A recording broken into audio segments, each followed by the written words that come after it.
بسم اللہ الرحمن الرحیم۔ السلام علیکم۔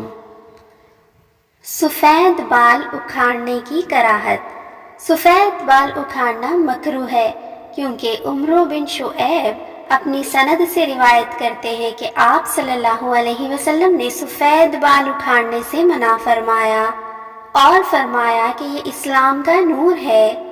ایک دوسری روایت اس طرح ہے کہ آپ صلی اللہ علیہ وسلم نے فرمایا سفید بال نہ اکھاڑو۔ جس مسلمان کو حالت اسلام میں سفید بال آ گئے وہ قیامت کے دن اس کے لیے نور ثابت ہوں گے۔ یحییٰ والی حدیث میں ہے کہ اللہ تعالیٰ ہر سفید بال کے بدلے ایک نیکی لکھ دیتے ہیں اور ایک گناہ مٹا دیتے ہیں، اور بعض تفاسیر کے مطابق وَجَاءَكُمُ النَّذِيرُ، تمہارے پاس ڈرانے والا آ گیا سے مراد بڑھاپے کی سفیدی ہے۔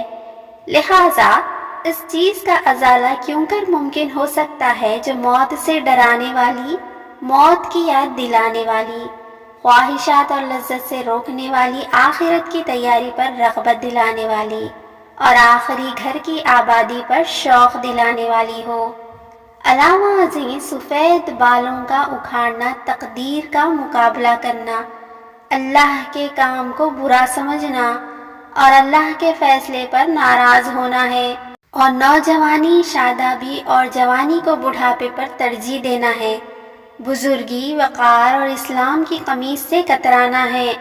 بڑھاپا ابراہیم خلیل اللہ کی یاد دلاتا ہے، اس لیے کہ بعض کتب میں ہے کہ اسلام میں سب سے پہلے ابراہیم علیہ السلام پر سفیدی آئی، اور نبی صلی اللہ علیہ وسلم سے ایک روایت میں منقول ہے کہ اللہ تعالیٰ سفید بال والوں سے حیا کرتا ہے، یعنی انہیں عذاب دینے سے شرماتا ہے۔